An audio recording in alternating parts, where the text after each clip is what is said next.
प्रतिस्पर्धा रहित बाजार यानी नॉन कॉम्पिटिटिव मार्केट। इस वीडियो में हम इसी के बारे में जानकारी प्राप्त करेंगे।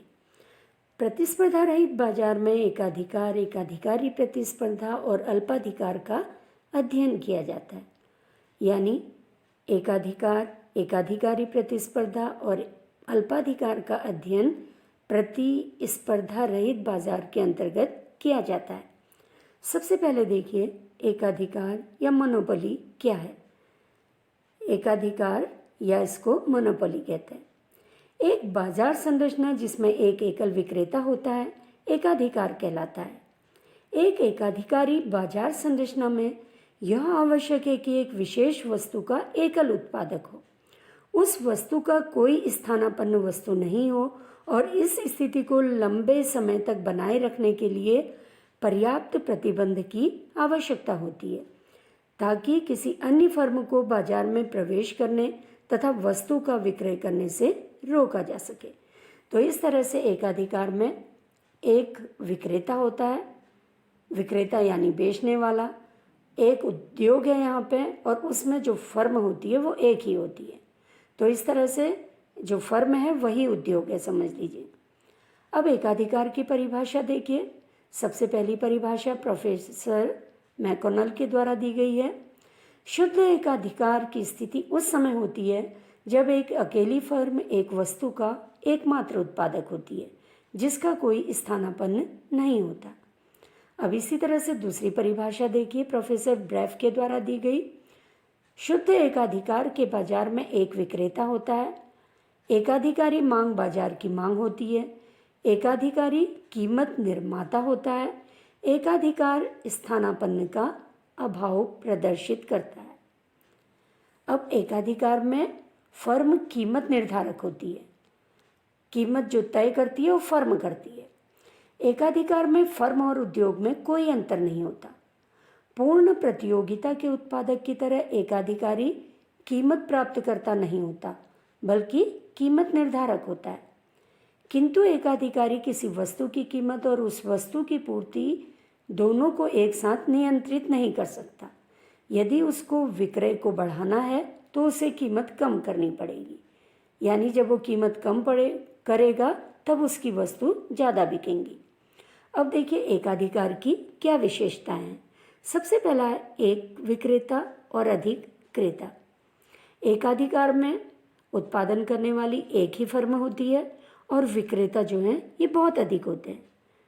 दूसरा, निकट स्थानापन्नों का अभाव। बाजार में एकाधिकारी का कोई निकट स्थानापन्न उपलब्ध नहीं होता जिसके कारण एकाधिकारी वस्तु की मांग की आड़ी लोच शून्य होती है। तीसरा, एकाधिकारी स्वयं कीमत निर्धारक होता है क्योंकि बाजार में एक ही विक्रेता है और वही वस्तु की कीमत को निर्धारित करता है। नई फर्मों के प्रवेश पर प्रतिबंध होता है एकाधिकार के अंतर्गत।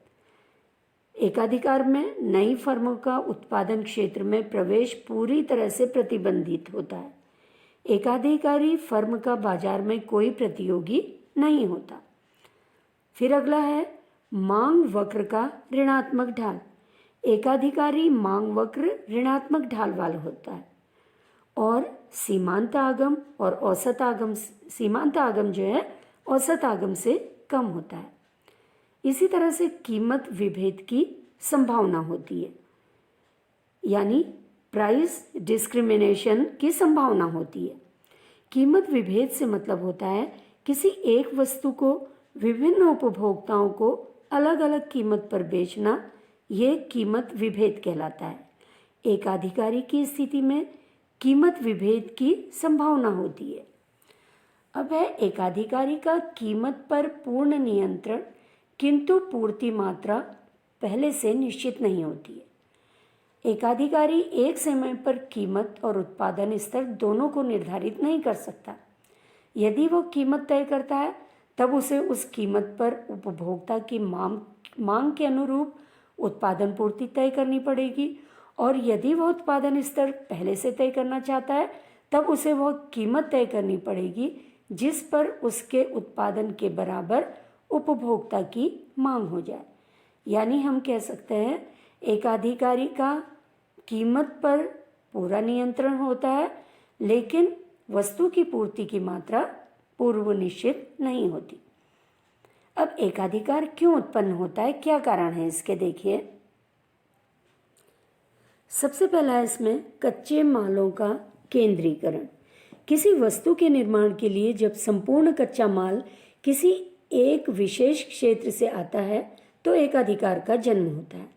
जैसे जिस समय देश का विभाजन हुआ था तो पूर्व बंगाल को जूट के उद्योगों का एकाधिकार प्राप्त था। दूसरा है कानूनी एकाधिकार। कभी कभी कानून के द्वारा भी एकाधिकार स्थापित किया जाता है। जैसे सरकार क्या करती है, किसी कंपनी को शहर में बिजली की व्यवस्था का एकाधिकार दे देती है तो उसे कानूनी एकाधिकार कहते हैं। इसी तरह से गला काट प्रतियोगिता। जब गला घोट या गला काट प्रतियोगिता से बचने के लिए फर्में वस्तु की पूर्ति नियंत्रित करने के लिए आपस में मिलकर संघों का निर्माण करती हैं तो एकाधिकार की स्थिति उत्पन्न होती है। अगला है पेटेंट अधिकार। अब यहाँ पे देखिए, firm is price maker in monopoly, यानी फर्म जो होती है ये एकाधिकार की स्थिति में प्राइस को निर्धारित करती है। अब देखिए एकाधिकार में क्या होता है, फर्म और उद्योग में कोई अंतर नहीं होता।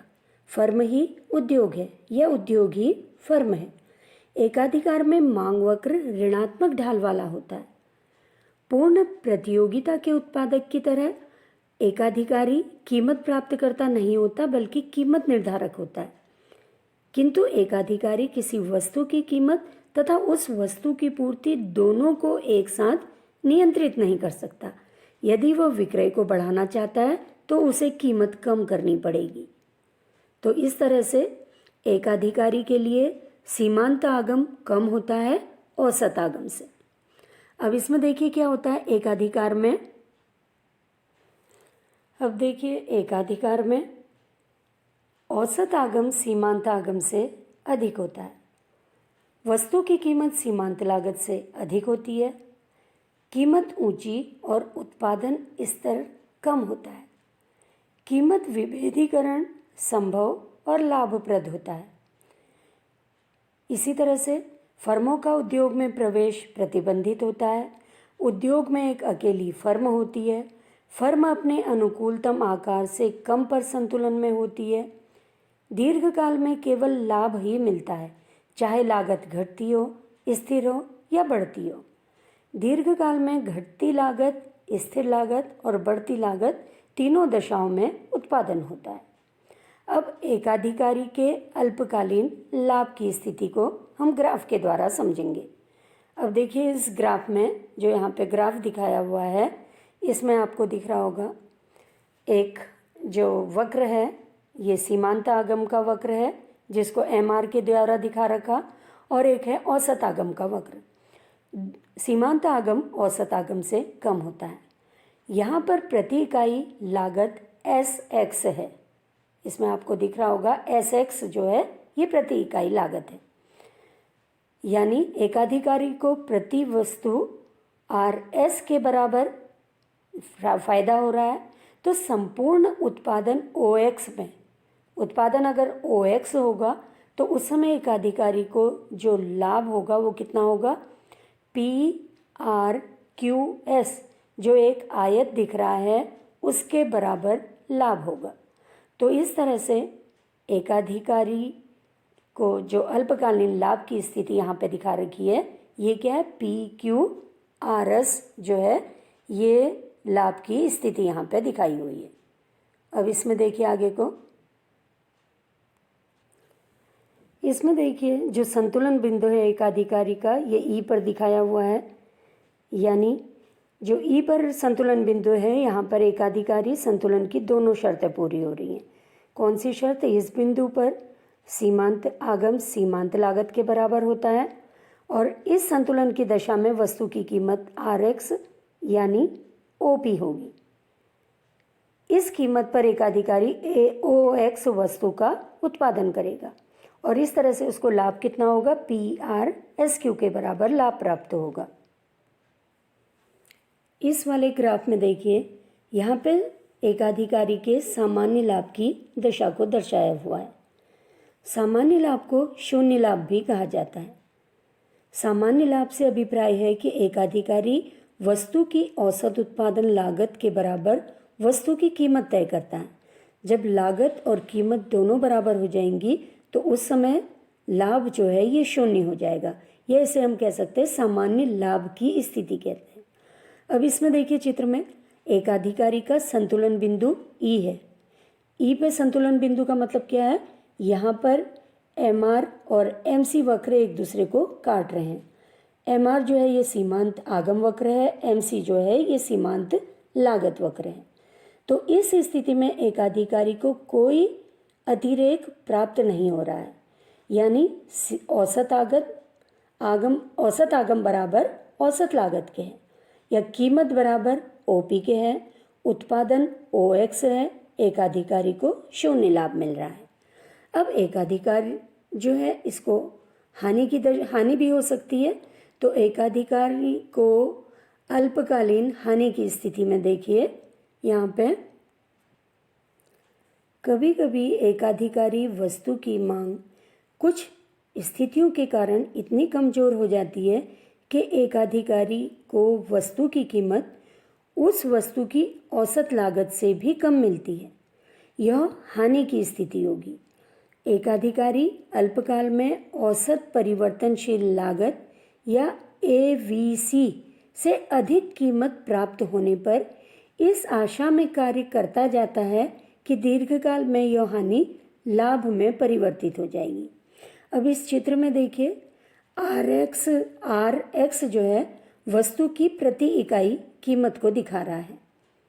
आर एक्स वस्तु की प्रति इकाई कीमत है, जबकि उस प्रति इकाई की औसत लागत कितनी है, एस एक्स है।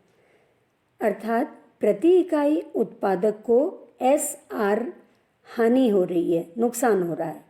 वस्तु का उत्पादन ओ एक्स है, जिसके कारण उत्पादक को पी आर एस क्यू के बराबर हानि हो रही है।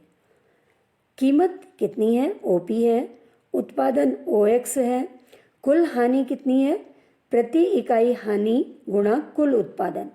तो जो हानि हो रही है ये पी क्यू एस आर के बराबर है। यहाँ पे देखिए, दीर्घकाल में एक अधिकारी को तीनों ही दशाओं बढ़ते प्रतिफल, स्थिर प्रतिफल और घटते प्रतिफल में लाभ प्राप्त होता है। यहाँ पे देखिए चित्र में, कीमत अधिक है, लागत कम है, इसलिए कुल लाभ पी आर टी एस के बराबर होगा। पी आर टी एस आयत दिख रहा होगा आपको, इसके बराबर यहाँ पर लाभ होगा।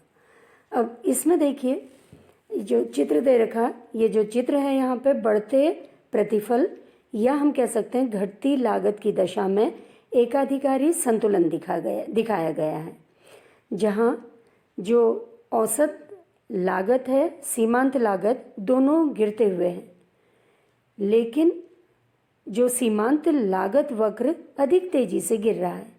इसमें दिखा रखा है, देखो सीमांत लागत एमसी के द्वारा और औसत लागत कैसे दिखा रखी है, एसी के द्वारा दिखा रखी है। संतुलन दशाओं के अनुसार बिंदु ई पर एकाधिकारी संतुलन प्राप्त होगा, जहां संतुलन की दोनों शर्तें पूरी हो रही हैं। अब देखिए यहाँ पे एकाधिकारी प्रतियोगिता या मोनोपोलिस्टिक कंपटीशन की परिभाषा प्रोफेसर लेफ्टविच के द्वारा। एकाधिकारी प्रतियोगिता वह बाजार स्थिति है जिसमें किसी वस्तु के बहुत से विक्रेता पाए जाते हैं, परंतु प्रत्येक विक्रेता की वस्तु उपभोक्ता के मस्तिष्क में दूसरी विक्रेताओं की वस्तु से अलग होती है। अब एकाधिकारी प्रतियोगिता की क्या विशेषताएं हैं, देखिए पहली विशेषता है विक्रेताओं का बड़ी संख्या में होना। इस बाजार में समूह में फर्म की संख्या अधिक होती है जो आपस में प्रतियोगिता करते हुए निकट स्थानापन्न वस्तुओं को बेचती हैं। दूसरा है विभेदीकृत उत्पाद।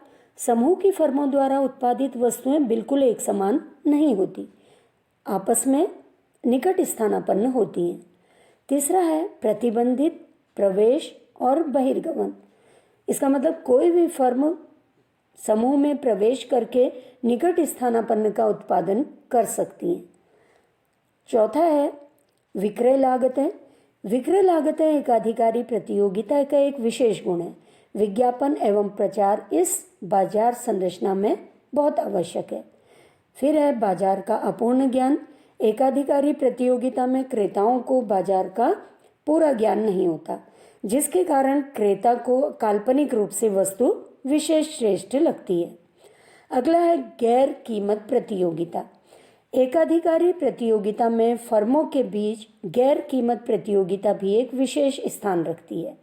गैर कीमत प्रतियोगिता के अंतर्गत फर्म अनेक प्रकार की वस्तुएं क्रेताओं को देकर उनको अपनी ओर आकर्षित करती हैं। अगला है फर्म की कीमत नीति। पूर्ण प्रतियोगिता की तरह एकाधिकारी प्रतियोगी फर्म कीमत प्राप्त करता नहीं होती, बल्कि फर्म की अपनी कीमत नीति होती है। एकाधिकारी प्रतियोगिता में मांग वक्र अधिक लोचदार होता है और बाएं से दाएं नीचे गिरता है। एकाधिकारी प्रतियोगिता में फर्म का मांग वक्र पूर्ण प्रतियोगिता की तरह ना तो पूर्णतया लोचदार होता है, ना ही विशुद्ध एकाधिकार की तरह इकाई लोचदार। एकाधिकारी प्रतियोगिता में एकाधिकार और पूर्ण प्रतियोगिता दोनों के सम्मिलित होने के कारण एकाधिकारी प्रतियोगिता का मांग वक्र पूर्ण प्रतियोगिता की तुलना में कम लोचने वाला, किंतु एकाधिकार की तुलना में अधिक लोच वाला बन जाता है। तो इस तरह से हम कह सकते हैं एकाधिकारी प्रतियोगिता पूर्ण प्रतियोगिता और एकाधिकार के बीच की स्थिति है। ये एकाधिकारी प्रतियोगिता या मोनोपोलिस्टिक कंपटीशन इसको कहते हैं। इसको अब देखिए ग्राफ के द्वारा, चित्र के द्वारा समझिए। देखिए पहले चित्र में पूर्ण प्रतियोगिता का मांग वक्र दिखाया है जो पूर्णतया लोचदार है। ये एक्स एक्सिस के समांतर है। यहाँ पर जो औसत आगम है ये किसके बराबर है? सीमांत आगम के, ए आर बराबर एम आर। और दूसरे में दिखा रखा है एकाधिकार की स्थिति में। एकाधिकार की स्थिति में क्या होता है? जो ये इलास्टिसिटी ऑफ डिमांड है या मांग की लोच, ये 1 के बराबर होती है। यहाँ सीमांत आगम का जो है ये औसत आगम से कम होता है। तीसरी स्थिति एकाधिकारी प्रतियोगिता की स्थिति है। इस स्थिति में क्या होता है? मांग की लोच 1 से अधिक होती है। यहाँ पर भी सीमांत आगम जो है ये औसत आगम से कम होता है। एकाधिकारी प्रतियोगिता में प्रतियोगिता और एकाधिकार, पूर्ण प्रतियोगिता और एकाधिकार दोनों घटकों के सम्मिलित होने के कारण एकाधिकारी प्रतियोगिता का मांग वक्र पूर्ण प्रतियोगिता की तुलना में क्या दिख रहा है? कम लोच वाला, किंतु एकाधिकार की तुलना में यह अधिक लोच वाला बन जाता है। तो इस तरह से हम कह सकते हैं एकाधिकारी प्रतियोगिता की स्थिति या मोनोपोलिस्टिक कंपटीशन की स्थिति जो है ये परफेक्ट कंपटीशन और मोनोपोली के बीच की स्थिति है। अब देखिए एकाधिकारी प्रतियोगिता में क्या होता है? समूह की सभी फर्में अलग अलग किंतु निकट स्थानापन्न वस्तुओं का उत्पादन करती हैं। इसमें उद्योग को समूह का नाम दिया गया है जिसमें अनेक फर्म होती हैं। औसत आगम और सीमांत आगम दोनों नीचे गिरते हैं, किंतु फर्म का मांग वक्र अपेक्षाकृत अधिक लोचदार होता है। एकाधिकारी प्रतियोगिता में नई फर्म प्रवेश कर सकती है और उसे कोई भी फर्म छोड़ भी सकती है। इसमें प्रतियोगी विज्ञापन का बहुत अधिक महत्व है। इसमें फर्म एक ही वस्तु की अलग अलग क्रेताओं से अलग अलग कीमत नहीं ले सकते। इसमें उद्योग की सभी फर्में दीर्घकाल में केवल सामान्य लाभ प्राप्त करती हैं। तो ये एकाधिकारी प्रतियोगिता की एक तरह से हम विशेषताएं इसको कह सकते हैं कि यहाँ पे फर्में जो होती हैं अलग अलग लेकिन निकट स्थानापन्न वस्तुओं का उत्पादन करती हैं। यहाँ पर उद्योग को समूह का नाम इसलिए दिया जाता है क्योंकि इसमें बहुत सी फर्म होती हैं। एकाधिकारी प्रतियोगिता में नई फर्म प्रवेश कर सकती है और कोई फर्म छोड़ भी सकती है। एकाधिकारी प्रतियोगिता में फर्मों की संख्या काफ़ी अधिक होती है और फर्मों का निर्बाध प्रवेश और बहिर्गमन होता है, किंतु उनके द्वारा उत्पादित वस्तु सजाती नहीं होती। सजाती मतलब एक समान नहीं होती। ऐसी बाजार संरचना को एकाधिकारी प्रतियोगिता कहा जाता है। जैसे देखो बिस्कुट का उत्पादन करने वाले अनेक फर्म इसके उदाहरण हैं, किंतु कई बिस्कुट ब्रांड नाम से जुड़े हैं। इस ब्रांड नाम और पैकेजिंग के कारण ये एक दूसरे से भिन्न हैं। इनके स्वाद में भी थोड़ा अंतर होता है। धीरे धीरे उपभोक्ता को एक विशेष ब्रांड वाले बिस्कुट खाने की आदत पड़ जाती है, अतः वह इस विशेष ब्रांड के बिस्कुट को दूसरे बिस्कुट से स्थानापन्न करने के जल्दी इच्छुक नहीं होते। किंतु यदि कीमत में अंतर अधिक हो तो उपभोक्ता दूसरे ब्रांड वाले बिस्कुट का चयन करना चाहेंगे। यदि किसी विशेष ब्रांड की कीमत कम हो तो उपभोक्ता उस ब्रांड का उपयोग करता है। तो इस तरह से हम कह सकते हैं। अब देखिए अल्पाधिकार क्या है। अल्पाधिकार अपूर्ण प्रतियोगिता की किस्म है। यह बाजार की वह स्थिति है जिसमें वस्तु विशेष के विक्रेताओं की संख्या थोड़ी होती है और प्रत्येक विक्रेता न केवल अपने व्यवहार से दूसरी फर्मों की कार्यवाही को प्रभावित करता है, बल्कि दूसरी फर्मों की कार्यवाही उसके व्यवहार को प्रभावित करती है। इस प्रकार अल्पाधिकारी विक्रेता एक दूसरे पर निर्भर होते हैं, क्योंकि वो अपनी कार्यवाही के द्वारा एक दूसरे को प्रभावित करते हैं। अब अल्पाधिकार की क्या क्या विशेषताएं हैं ये देखिए। सबसे पहला विशेषता है विक्रेताओं का थोड़ा होना। विक्रेताओं का मतलब जो बेच रहा है, उत्पादक है, ये कम है। लगभग प्रमाणित वस्तु है। एक अल्पाधिकारी फर्म का वस्तु के मूल्य पर नियंत्रण होता है। पारस्परिक निर्भरता के कारण जो ये मूल्य पर नियंत्रण है, ये क्या होता है, सीमित होता है। फर्मों का प्रवेश और बहिर्गमन कठिन होता है। विज्ञापन तथा बिक्री बढ़ाने की क्रियाएं होती हैं। बिक्री बढ़ाने के लिए विज्ञापन किए जाते हैं या विज्ञापन दिए जाते हैं जिससे वस्तुओं का प्रचार हो। तो इस तरह से ये अल्पाधिकार की विशेषता है। विक्रेताओं का थोड़ा होना, लगभग प्रमाणित वस्तु, एक अल्पाधिकारी फर्म का वस्तु के मूल्य पर नियंत्रण, पारस्परिक निर्भरता के कारण सीमित रहता है। फर्मों का प्रवेश और बहिर्गमन कठिन होता है। विज्ञापन और बिक्री बढ़ाने की क्रियाएं अल्पाधिकार में होती हैं। विक्रेताओं का थोड़ा होने से क्या होता है, प्रत्येक विक्रेता कुल पूर्ति का एक बड़ा भाग उत्पन्न करता है और पूर्ति के एक बड़े भाग पर नियंत्रण होने के कारण वह बाजार में वस्तु की कीमत को प्रभावित कर सकता है। तो इस तरह से इस वीडियो में हमने प्रतिस्पर्धा रहित बाजार में जो है एकाधिकारी प्रतियोगिता और अल्पाधिकार की परिभाषाएं और इनकी विशेषताओं के बारे में जानकारी प्राप्त की।